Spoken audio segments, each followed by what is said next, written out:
All right, good evening, everybody. We are meeting with Steve Shane tonight, and Steve is I guess I would call him a collector, but he would prefer not to be called a collector. But he is certainly passionate. Steve, welcome tonight. Glad you joined us. Let me ask you a couple. Where were you raised? In Detroit. And when did you become interested in art? It started in high school in a suburb in Detroit. Cool. And you have some kinds of prepared remarks you'd kind of like to make. Is that correct? I mean, you want me to just turn this over to you? I'm pretty experienced at giving guest lecturing for MFA students for professional practice classes. Take it away. And I have an introduction that I'd like to give. Please do, and I've turned over control. I've given you. You're now the presenter, so that you should be able to share your desktop or do whatever it is as you wish. It's all yours.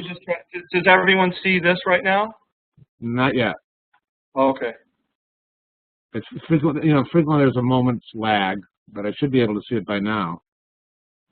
Did you click on share my desktop? I probably didn't, but let me look. Okay, I'm clicking on it now. Let's see, share my desktop. Yeah, now we're going to see it. There we go. And I see the piece you just purchased and your website. And Okay, great. You see my business cards, right? Yes, we do.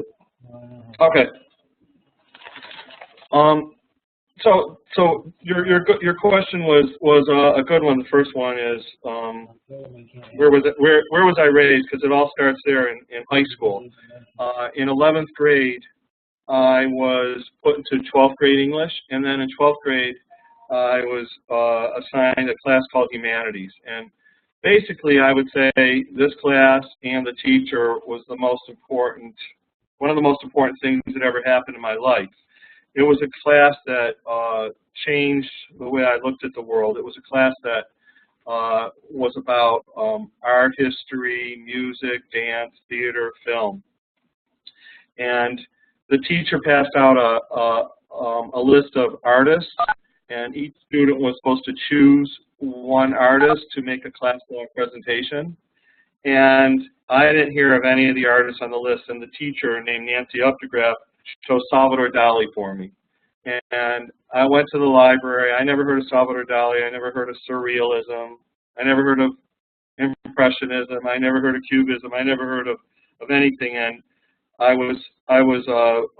found myself staying in the library for hours and hours, and I decided I wanted to major in art history, and I went to University of Michigan, and I was in heaven in the art history classes in the darkened auditorium where there was already 2 images projected for us to compare.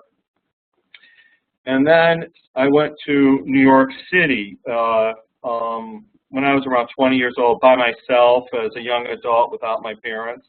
And I went to the museums to see all these works of art that I learned about. I went to the Guggenheim, MoMA, Whitney, Metropolitan. And this was something very significant.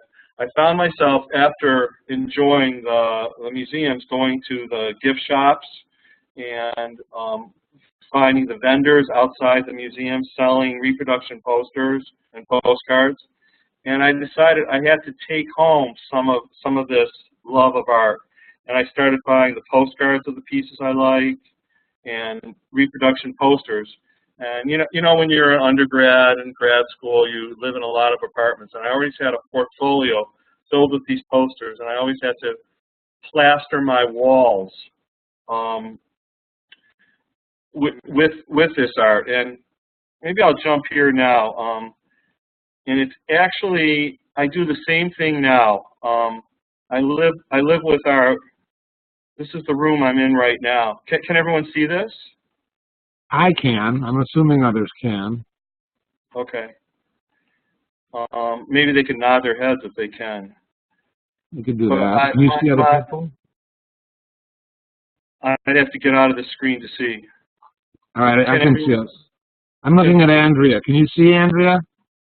She's giving us a thumbs up. From Andrea, we extrapolate to, oh, Annie too. So good, we're all good. Well, it's basically years later, I'm basically doing the same thing I did when I was 20 years old, just basically living with art. These are just, I'm actually, there I am, I'm actually, anyway, that gives you the idea. And this art loving, which I call myself an art lover, not a collector, it's a lifestyle for me at this point. I'm not a religious person, I'm spiritual, but for example, Saturdays, instead of going to synagogue, I go to galleries all day, no matter where I am. On Sunday, instead of going to church, I go to museums. And all my vacations from my job, I go to art fairs, the Venice Biennale, Documenta, and I feel I'm looking for a buzz. I don't drink alcohol or coffee. I only have this addiction, and I like keeping my collection alive by showing it. I like to have these salons, sort of a la Gertrude Stein. I invite maybe 8 to 10 people over to have an art tour of my collection, and I like to bare my soul like an artist in his studio. And I like to invite the artist to see his work in the context of my collection, and then I become curator artist. And a lot of the people, a lot of the artists who come over end up becoming very good friends of mine.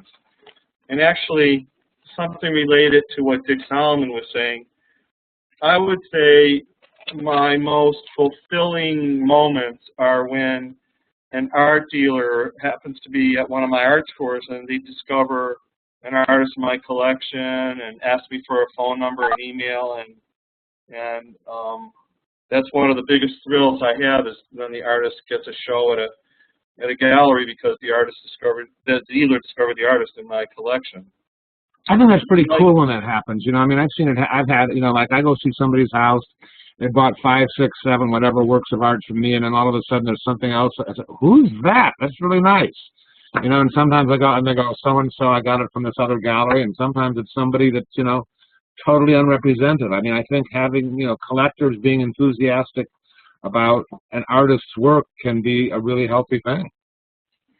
Well, what's interesting is a gallerist doesn't get out as much as me.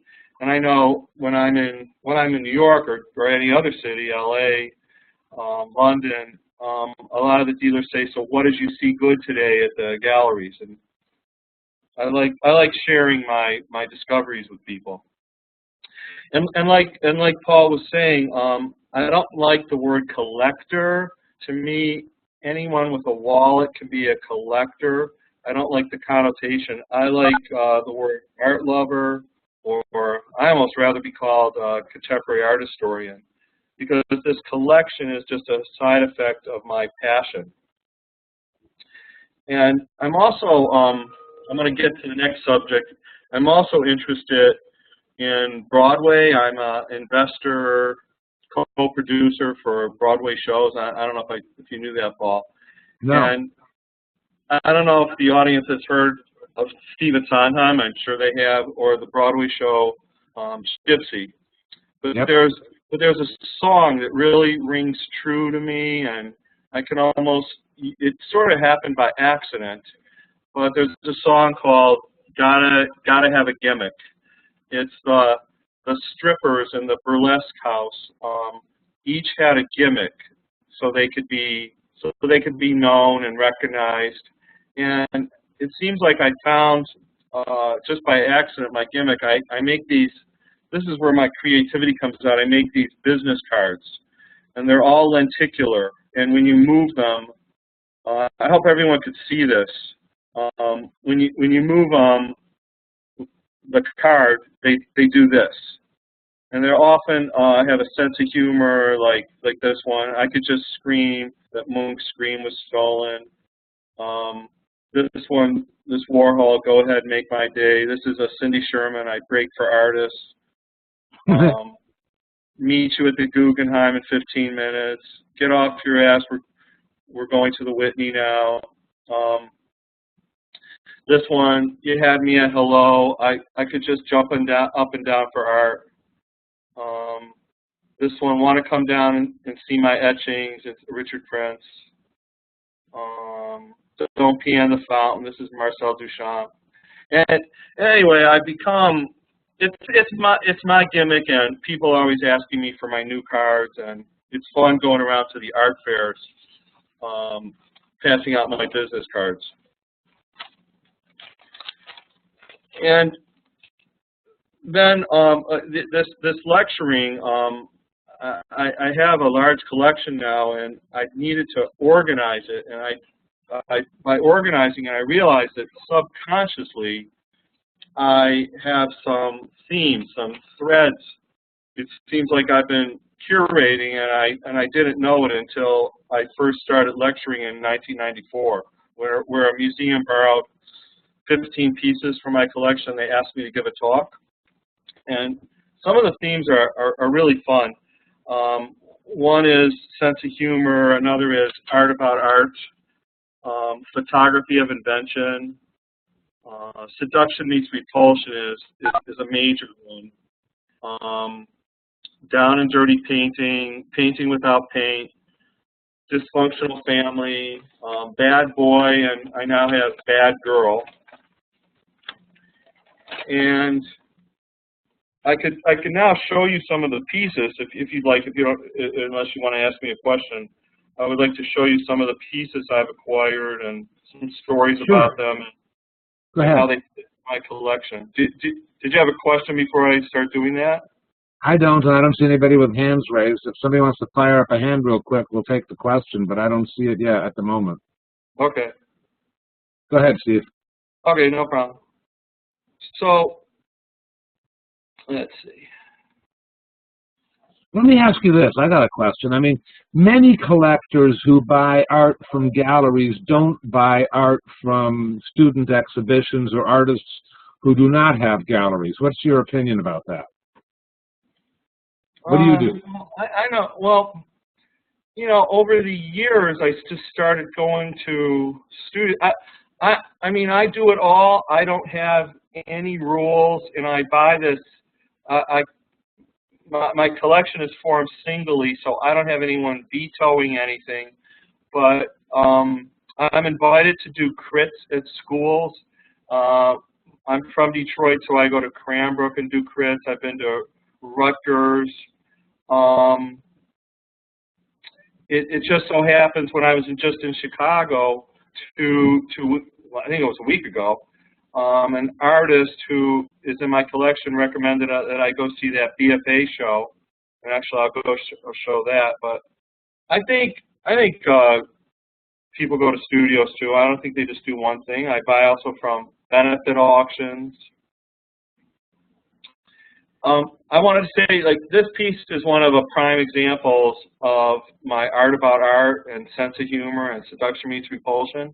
It's by an artist named Annie Lappin. And I'm sure many people in the audience know this refers to Monet's Le Déjeuner sur l'herbe. Yep. And it usually would have clothed men and one naked woman.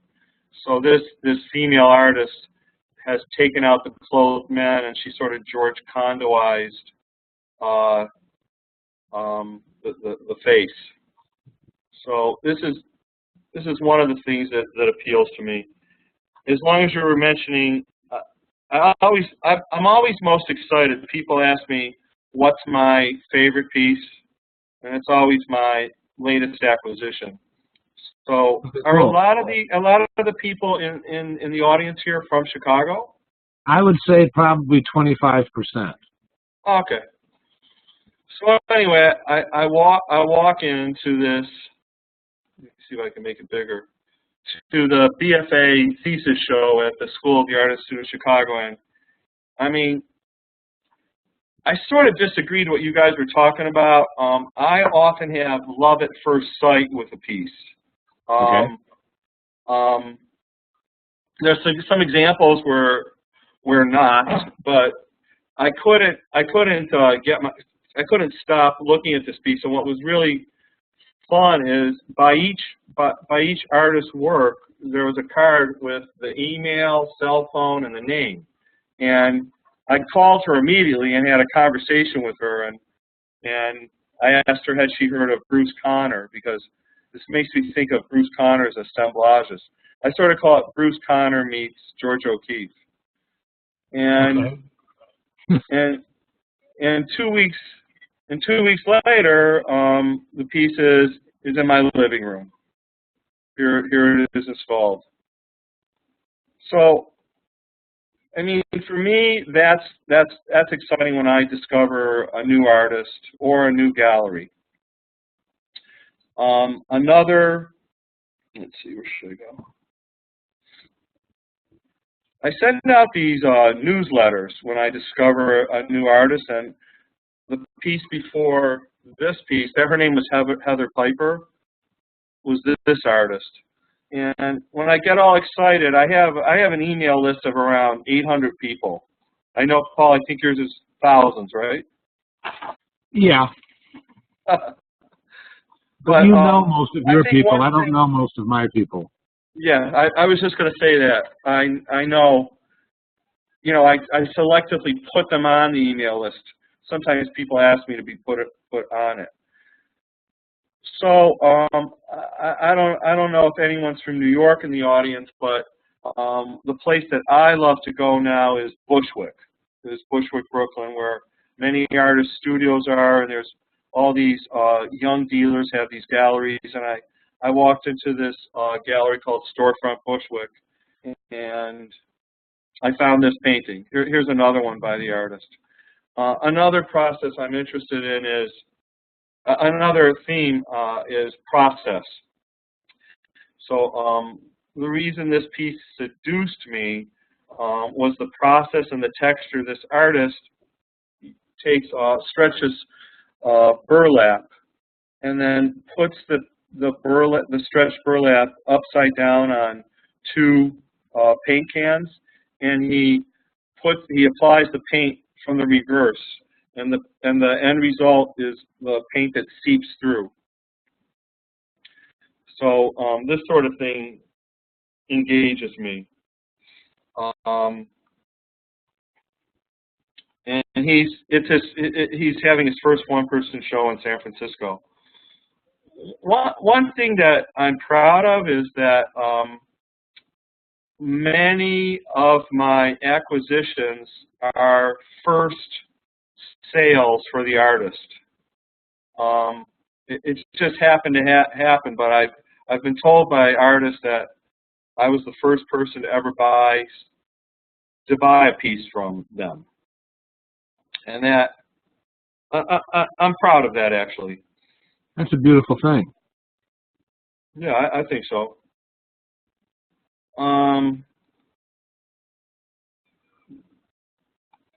This is the pieces that I bought last year. I think just like an artist, when you go to an artist studio, they like to show their latest work, and I'm sort of most excited about my most recent acquisitions. And these are all the works that I got last year. Believe it or not, I really try not to buy anything, but it just happens. Yeah, good luck. Yeah. And within my website, I've been really enjoying the last 5 years getting in contact with the artist, and I write something about the artist, about the piece, and then I get the artist to write something. And you do this with every work of art you acquire. Well, I got to look at when I started. I think I started it 5 years ago. It's going to take me a while to backtrack. When did you start loving? In Michigan, when I was like 18 years old. So like 12 years ago. Yeah. You know what? I actually started becoming an art advisor to my parents, and I started with prints. I advised them to buy Moreau prints, Chagall prints, Calder prints, Appel, Salvador Dali, because that's what I knew, and I didn't really know about art galleries then, you know, not much, except the galleries I went to in the suburbs of Detroit. So you pushed them towards or away from those artists? No, towards, because that's, you know, that's what I knew. I didn't understand. Okay. My first purchase for myself, which I borrowed some money from my parents, was from Suzanne Hilberry Gallery in Birmingham, Michigan. She's still there. That was an Alex Katz cutout, and I bought that in 1977. And I met Alex Katz at the opening. I also met Lee Krasner at Suzanne's gallery, and I'm quite friendly with Suzanne Hilberry. Good dealer. Yep. So this is the sort of thing I find interesting to find out. You see this strange piece. What's it made of? You could probably see here. It says it's enamel resonant and fabric over recyclables and garbage. You know, one thing people ask me, what makes a good artist? And my answer is always sincerity. That they have to believe in what they're doing and have something to say. So this artist comes from a long line of garbage collectors. His family has been in the garbage business, you know, picking up people's garbage at their house for 70 years. His uncle and his father and his grandfather, his name's Cameron Luff. I discovered this at the Aqua Fair in Miami. And what this is, there's a flashlight in there, there's a Coca-Cola bottle, and he wraps it sort of Christo style and makes a sculpture out of it. That's a wall piece? Yeah, it's on the wall.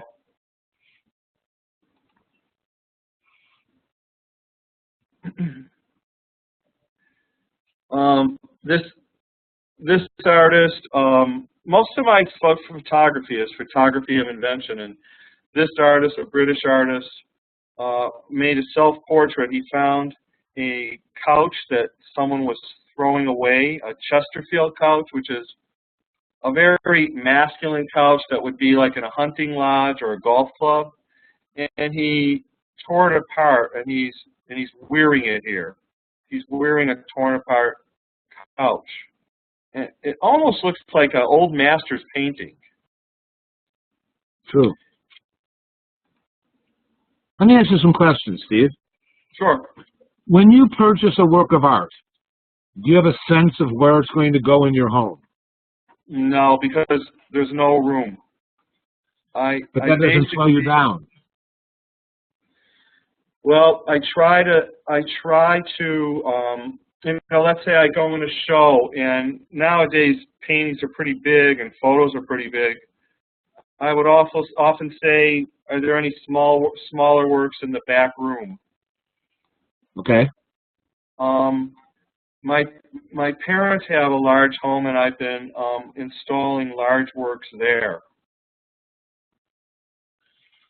Do you ever sell anything?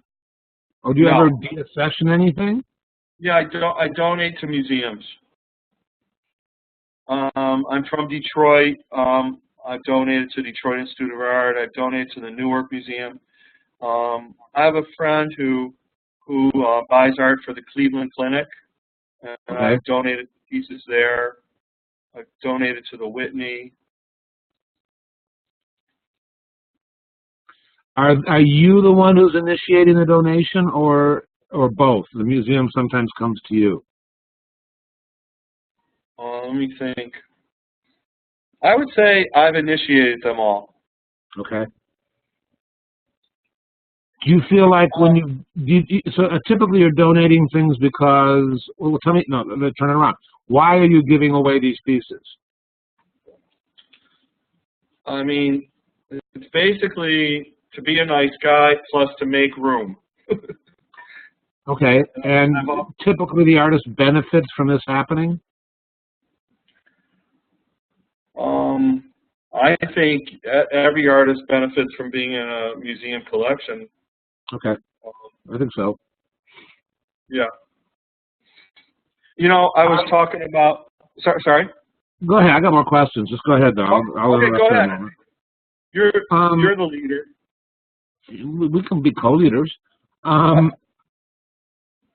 Do you? I mean, we visited I found this really interesting. We visited a collector who hung his art thematically. So you've got several themes going. Do certain walls embody given themes, or are all the walls a mixture? It's a mixture. Here,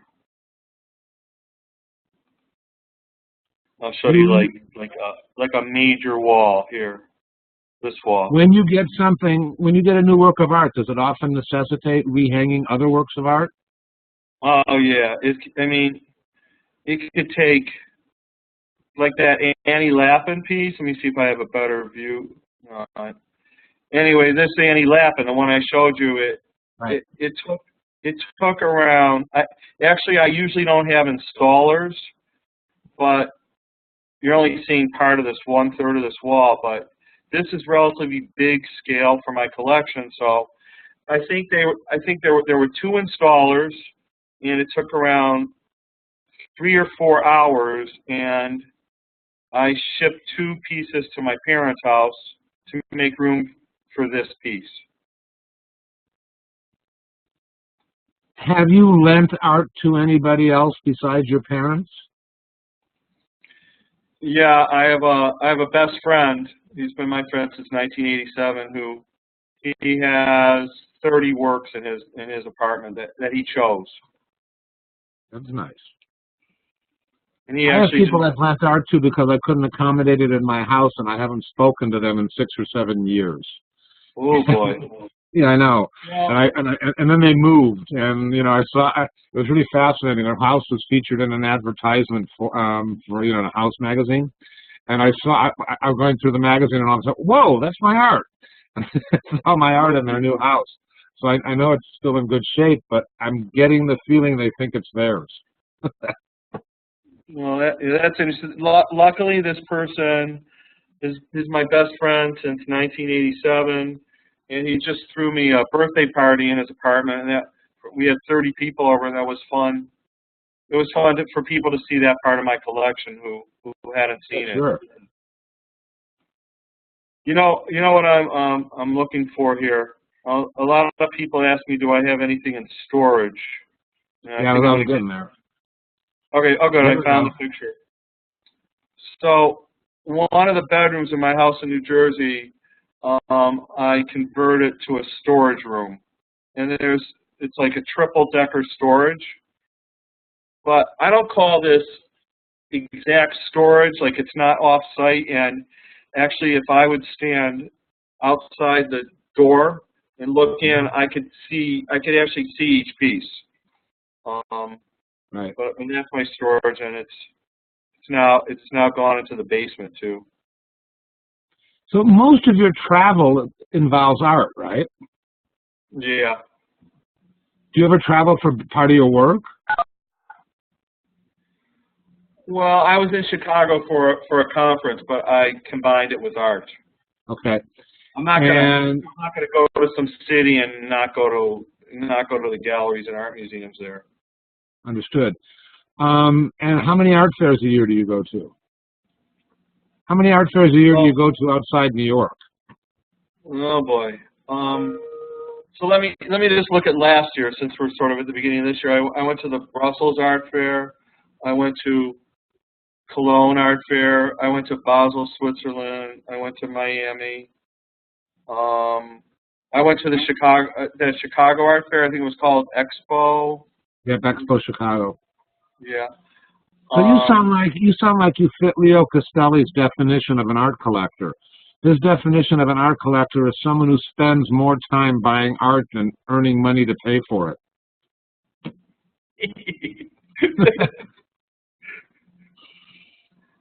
Well, I spend more time looking at art. Yeah. Speaking of that, now since there's digital cameras, I have found a way to acquire less art, and that is by taking a picture of it and bringing it home, bringing the picture home.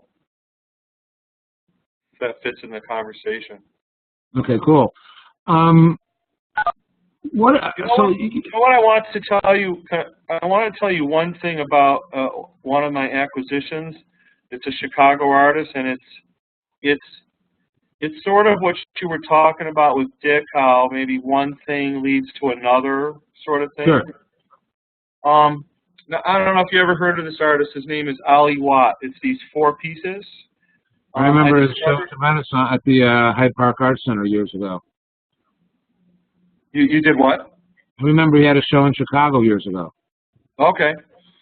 Well, he had one of those project rooms at the MCA, he told me, but I went to a contemporary art museum in Grand Rapids, Michigan this last summer, and I discovered these pieces. And then I knew he lived in Chicago. Here, I'll just show one of them right now. So I always like to meet the artist. So I knew I was coming to Chicago, so I went to lunch with him a couple weekends ago to meet him. And then he's the one, the reason I have that deer head Piper piece from the school, the one with because he said he teaches at the school. I didn't know the thesis show was up, so I went. But what I wanted to say about these pieces, let's see, is I really think an artist is special when they change the way I look at the world. A big example is the Beckers, Byrne and Hiller Becker. And okay. I never noticed, well, Chicago has great ones, the water tanks on top of the buildings. They're German photographers. There are a pair of German, I'm going to explain the others. There are a pair of German photographers who predominantly, they shot, I mean, I've seen them do garage doors, but they're usually shooting industrial things, and water towers have been a recurring theme. Yeah, they're from Dusseldorf, and they were professors at the Art Academy in Dusseldorf, and it's called typology. They do blast furnaces, gas tanks, water towers. Anyway, what I'm saying is, due to seeing the Becker pieces, they changed the way I never noticed them before. And so now this artist, he's a printmaker, and he teaches printmaking. This is bad boy. This is vandalism. This is ambushed art, I call it. It's public intervention. He makes these prints that are the exact size of these barricades, and he, in the middle of the night or early in the morning, he alters them. And here's his camouflage. And it's changed. I've never noticed barricades at all until, well, unless I'm driving and it instructs me to watch out. But I never looked at them as sculpture, as I've done now since I've discovered Ali. His name's Ali Watt. So I just wanted to say that. Cool. So sometimes you go to exhibitions and see artists you've never ever seen before and buy their work. Are there other ways you become familiar with artists you've never heard of previously? I mean, like artists send you images, artists send you packages, artists send you gifts, artists send you emails. Do those things happen? Yeah, it happens. Yeah, it happens all the time. Or dealers. Let me see. You just asked me several questions. One way are these benefits. Here, this is an example here. I don't know if you ever heard of Nurture Art in Brooklyn. It helps emerging artists. That's about it. Yeah. Well, I happen to have been honored. I was honored for the benefit this year, and benefits are a great way to discover young artists, because a lot of the artists who donate to these kind of benefits, not like the new museum benefit or a Skowhegan benefit. They're usually more famous artists. But for example, I went to this Nurture Art benefit, and I discovered this piece, which is, I'm sure by now you could figure out I like color. It's a piece made from detergent bottles. Huh. And this artist, I bought this at this Nurture Art benefit, and I've now become buddies with this artist. I've gone to his studio. He's been to my apartment. This was about the craziest piece at the Nurture Art benefit. And when you talk to the artist, he's a race car fanatic, and this is Petty Blue. You know the race car driver Petty. Sure. He patented a color, and this is the color.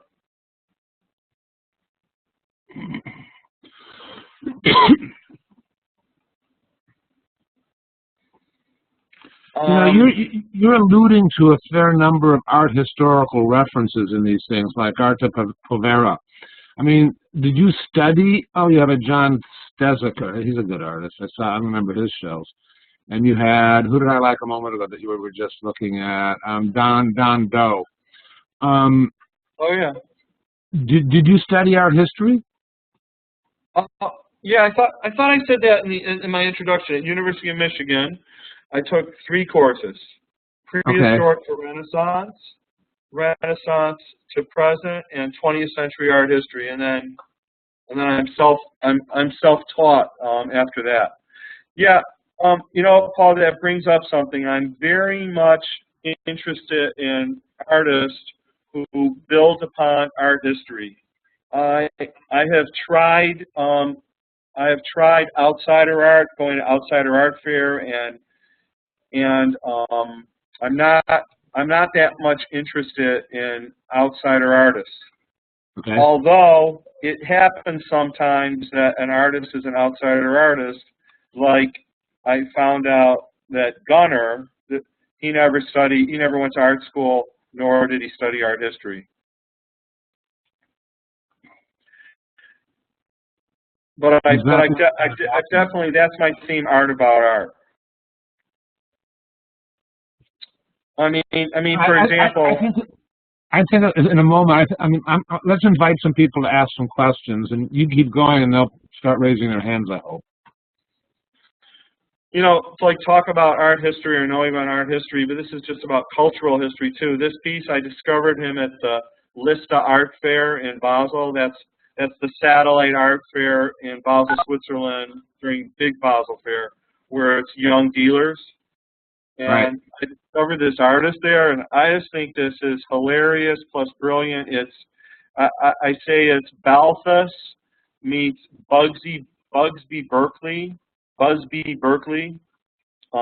a little Fernand Léger. So that's what I'm talking about, how I can relate to this due to my art history knowledge. Sure.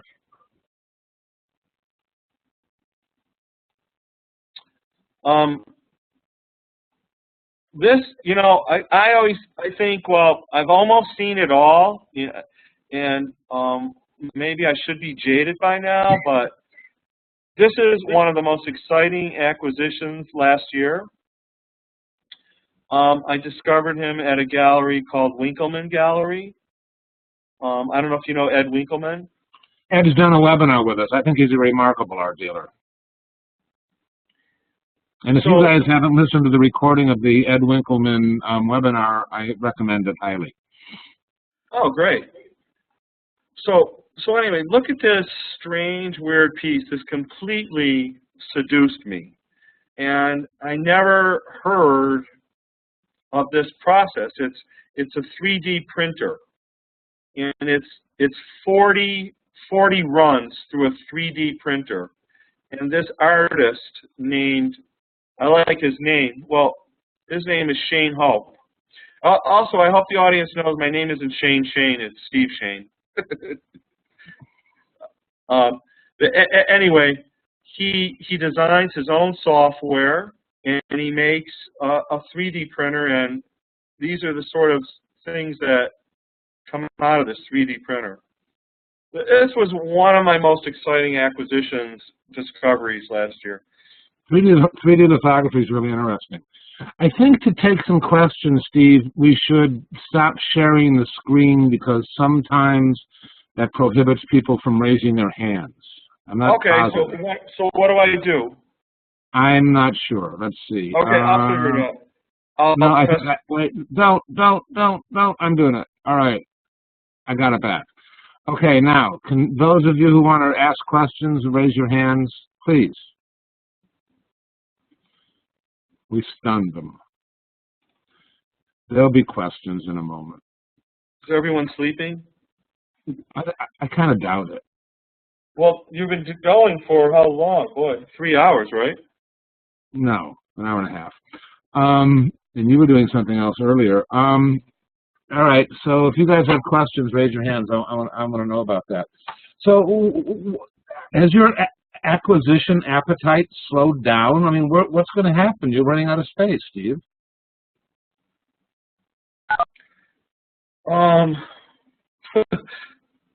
I don't know. I sort of worry about it when it happens, you know. Do you think about moving? Do you think about buying another apartment? No, that's enough. I'm getting close to retiring. I don't want any more expenses. I mean, the answer would be to open something like, you know, Marty Margulies has, like, or the Rubels, but I'm not. I couldn't afford to do that.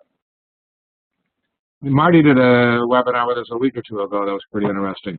Sal, you have a question. Go ahead. So I was wondering how, if you ever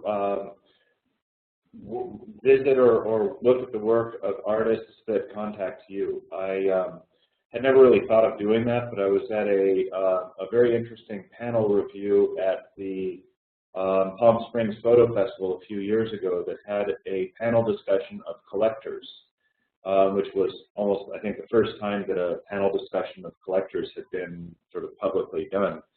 And they were talking quite often about meeting artists. And I was curious, how do you as a collector go about contacting artists, or do you ever find artists contacting you, and how does that work? How would be the best way to sort of navigate work? First of all, that wasn't the first time there was a panel of collectors, because I've actually been in, during art fairs, they often have all these panel discussions, and I've actually been in several, just to tell you. But I am contacting, you know, it's wonderful nowadays. I mean, I would never do a cold studio visit because that could be so uncomfortable. But it's so great. People seem to contact me on Facebook. And they say, and they give me their website. I look at their website. And I like to go to studio visits of artists who engage my interest. Sal, that take care of you? Yes. Sweet. All right. Tamara, go ahead. Wait. Okay. Thanks, Steve, for sharing your insights and your collection. And I love this idea of being an art lover more than an art collector. So the question I have is, with all the art that you look at and traveling around, I've been kind of pondering this idea of what the role of art is. Is it a mirror of where things are now? Is it a recording device? Is it showing where things are going? And so what are your thoughts on that? I guess there's all sorts of different art, like political art, conceptual art. I mean, me personally, I think my art journey is a way to find myself, and I think art heals too. I know, let's say maybe I'm not in the greatest mood and I start going out looking at art, I'm like all smiley and feeling complete and fulfilled, as opposed to going to a baseball game or going to a shopping mall. Yeah, that's interesting because you go to a mall or a game, you can stay pissed, but you go look at art, somehow or another it takes over the mood, changes your mood. I mean, especially, I've had like a really long day. I've been up since 7 a.m. I just had a class from Pratt Institute in my apartment. I just had 20 students here. I should be tired, but once I'm doing art, it's just I feel great. I think you wanted to answer me. You wanted a more philosophical question, right? A philosophical answer tomorrow. Hold on. Go ahead, tomorrow. No, I know it's an open-ended question, and I wanted to see where it would go because art's such a huge realm. So I appreciate your input, and it is about if we can let it bring us to a new place, which is what you're saying. I mean, that's the ultimate appeal, philosophy aside. So thank you. I mean, also I think doing art with someone else is a very intimate experience. You know what? I mean, I really had a great time in Chicago this last weekend. Tomorrow your picture isn't showing. Can you press that green video by your name and won't your picture show? Yeah, here I just did it. She's humble. There you go.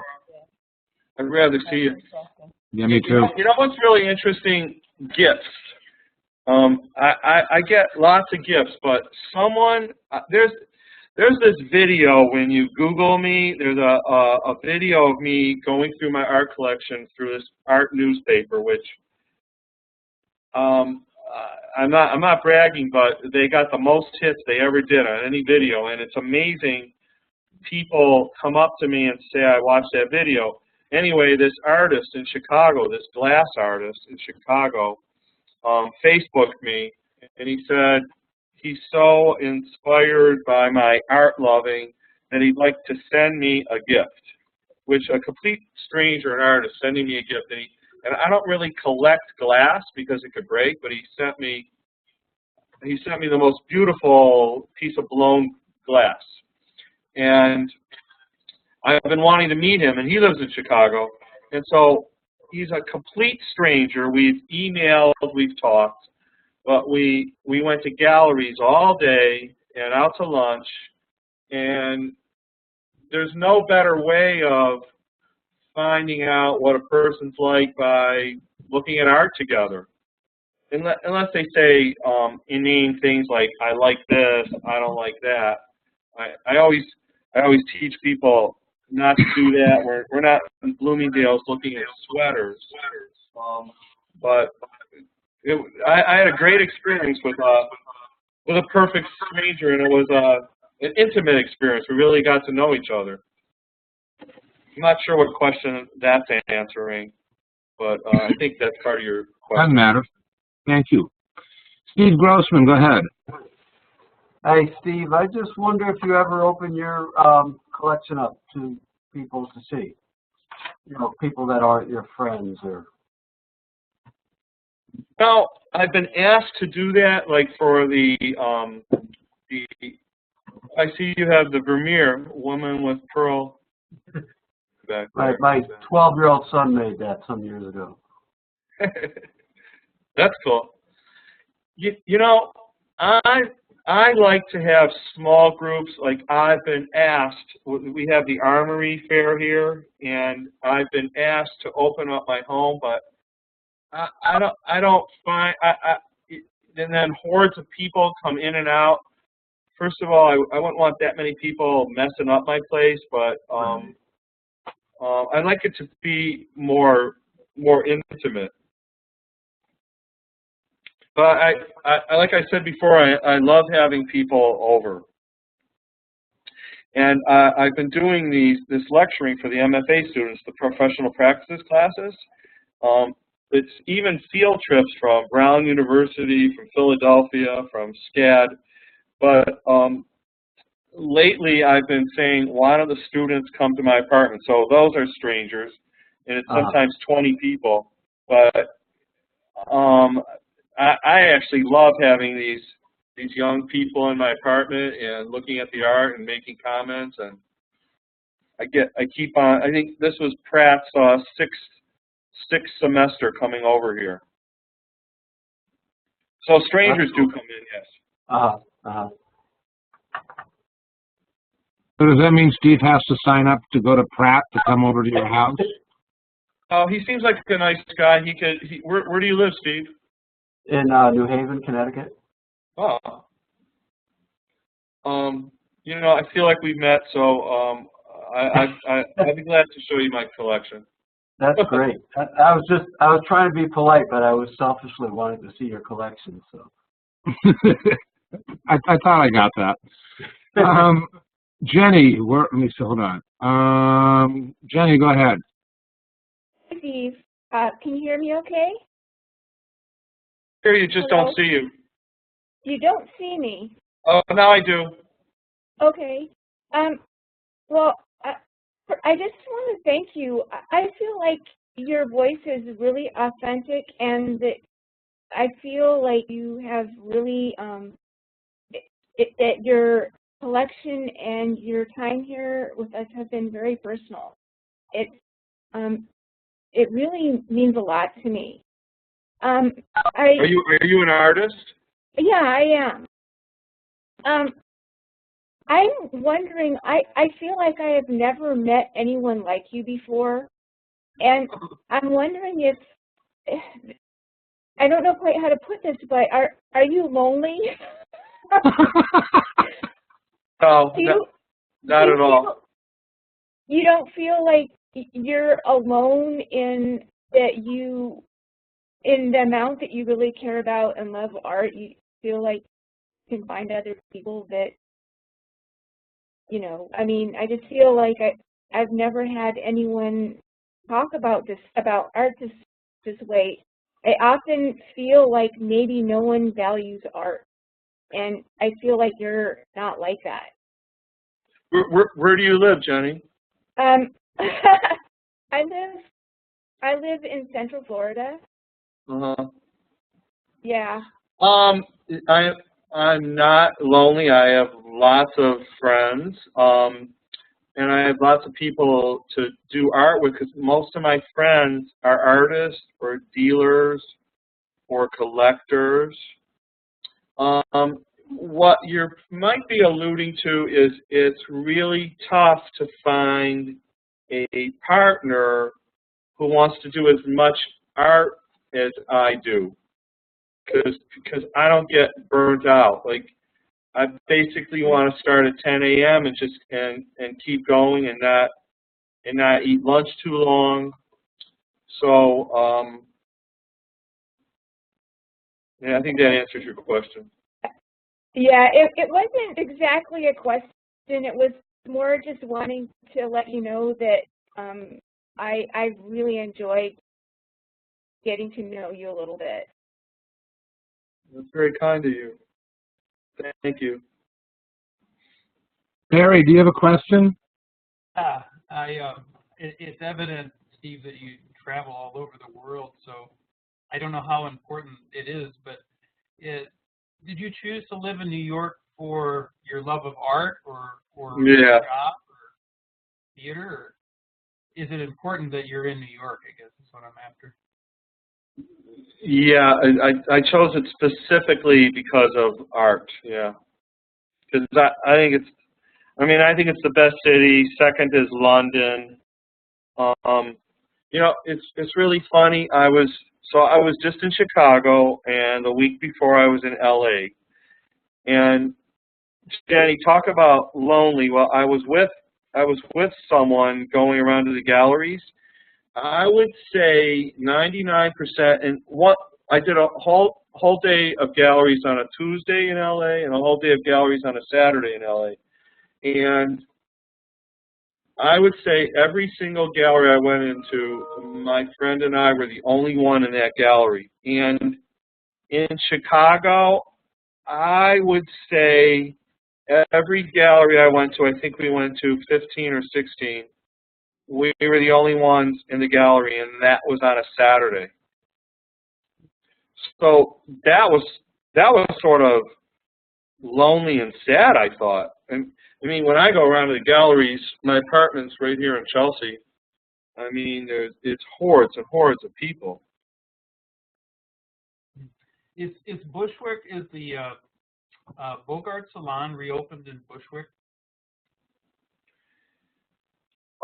That's funny. That's the name of a street. That's where Nurture Art is. I'm not going to profess to know every single space, but that sounds like the building where Nurture Art is, where Stephanie Theodore is. It's right next to the Morgan subway stop. Where do you live, Barry? Madison, Wisconsin. A friend of mine was instrumental in starting it, and I know he resigned as the director. Peter Hopkins, I don't know if you know him.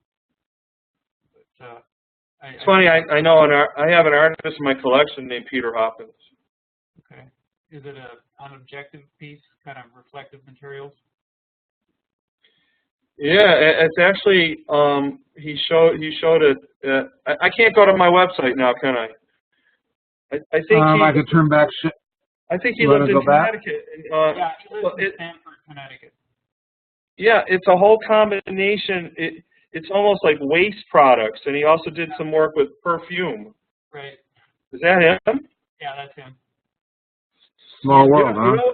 You know what's funny? That brings up, if you want to look at my Peter Hopkins, we can. But you know what's funny? What that brings up? I mean, that was Colin DeLand used to show him at American Fine Art. Have you guys ever heard of Colin DeLand? American Fine Arts. Yeah, that's where Peter showed. But to me, he was quite a star, like in the early '90s. And it's so funny the roller coaster ride that an artist is on. Like, I haven't heard his name, for 20 years. But that sounds like it's the artist, right? Oh yeah, that's him. I remember he used to do work. He would even put like a perfume bottle on the top of the painting, right? Yeah, and he'd pour the perfume out and look at the painting and smell it. he had a sensibility that was kind of wry and a little bit.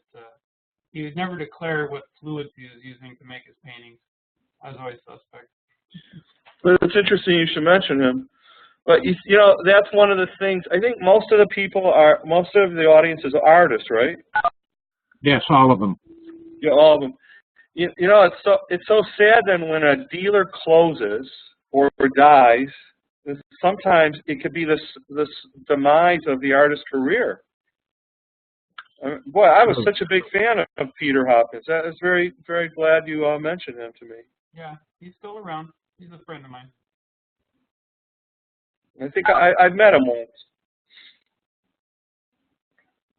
Cool. Let's move to Kim. Kim, do you have a question or comment? Wait a minute. I can't unmute you. Let me try again. Yeah, I have a question. Go ahead. Okay, try again. No, you got it. Go ahead. Okay, great. It seems that you have a very strong purpose as an educator, which we absolutely need for sure, and doing the professional education lectures. Have you ever taught classes at college, or do you have any plans for that? Well, I'm gonna see what happens when I retire from my work, because I'm off. I do have a day job, and I am asked to curate shows, and I like teaching. For example, there's a secretary in our office who has a daughter who's 12, and she's telling me she's been designated a gifted child and she's interested in art. And I've dedicated this Sunday. I feel fortunate to be able to do this. She's never been to an art museum. She lives just 20 minutes from New York City. I can't wait to get my hands on her, and I'm trying to figure out what to do with her. I'll take her to MoMA or the Whitney, and I got lots to tell her. I'm looking forward to that day. I've been called an ambassador for art, which I guess you're picking up on, but I am, yeah. It's the educator, you know. I think that's very important, and it does come across. I mean, I used to work in a hospital in New Jersey, and it's really amazing. That most of those people in that entire hospital have never, and I'd say it'd be a 30-minute car ride, have maybe never heard of the Metropolitan Museum or never went to an art museum. And I have influenced, you know, many people. And I like that. Just like my teacher did to me in 12th grade. Right. Great. Thank you. One of my other thrills is, I mentioned I'm interested in Broadway. I love taking someone to their first Broadway show. That's terrific. Which I have an artist friend named Mark Sangbush, who I met by doing crits at Cranbrook Academy. And I just 1 week ago took him to his first Broadway show to pay him back for, he's my Bushwick expert. He's the one who creates my Bushwick Sundays. Can you still hear me? Yeah, yeah, I can hear you. He creates my Bushwick Sundays. I mean, we start breakfast at 9:30 a.m. and he makes appointments with about 8 artists, and we go to galleries I never heard of and I wanted to pay him back for. He's actually how I discovered that Evan Nesbitt at the storefront Bushwick. Did I show that on the burlap painting? Yeah. Mm-hmm. Yeah. Great. Thank you. Thank you. I think we've got one more question, Steve, and it's about time to wrap this up anyway. John, did you have a question? Go ahead if you do. Steve, like you, I'm a Michigan boy, and I attended art history at University of Michigan. So I'd be just briefly curious who your professors were. But most of all, okay, I'll tell you. I had Diane Kirkpatrick. Did you know her? No, I think I'm ahead of you. Yeah, I think so. I'm just curious, are you still following the Michigan art scene and what's going on in Detroit? I hear all kinds of wonderful things of artists going there and doing a lot in that community. Are you following that? You know, I delve into the art scene when I go to Detroit. It has become a magnet for some artists after they get out of school. A lot of the Cranbrook artists even stay there. Most of them go straight to Brooklyn. But you know, you could buy a house there for $300 to $500. And I go to the Museum of Contemporary Art in Detroit, and there's some not-for-profit spaces in Hamtramck.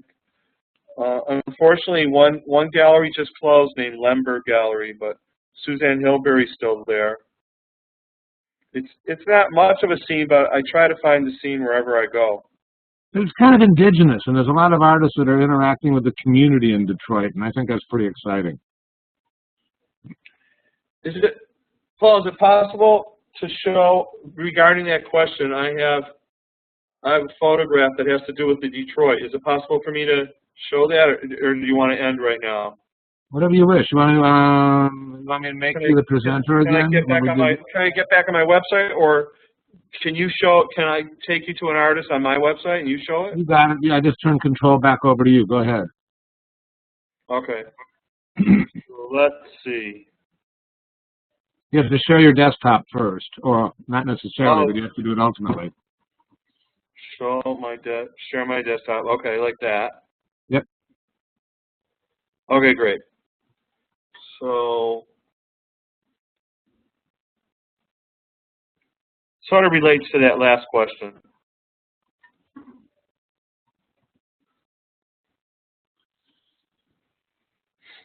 It's called Object Orange. Do you see Object Orange? Oh, here it is. Okay. You see this piece? Yes. So there's a small gallery in Detroit suburb in Ferndale called Paul Catula. He used to be with Reproductions. Revolution, right, which Yep. closed. I like Paul. So you know Paul? Yeah, I do. Good man. So I bought I mean, this is answering the gentleman's question about the Detroit art scene. I definitely like to support the Detroit artists and the Detroit dealers, because that's my hometown. And this piece is by a collaborative team called Object Orange. And what they do is they find these abandoned homes in Detroit that have often become crack houses. And in the middle of the night or early in the morning, this is sort of bad boy but good boy. They paint the part of the homes where which would be most visible when you drive or walk by, this industrial orange, and it focuses attention on the home, and the politicians realize it's a crack den and they might tear it down.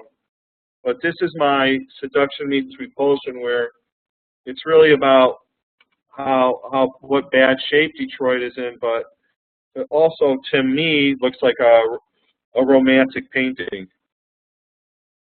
It's a beautiful piece. Yeah. Yeah. All right, let me grab back the sharing from you, Steve. Oh, okay.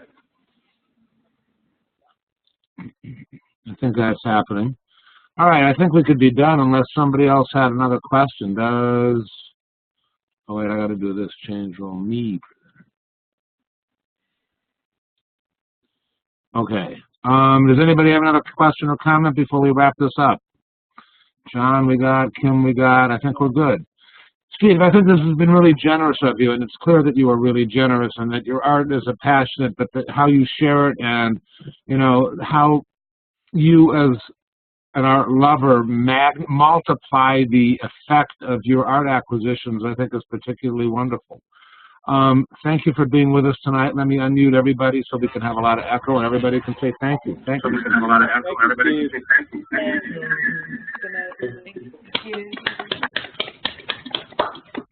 Thank you.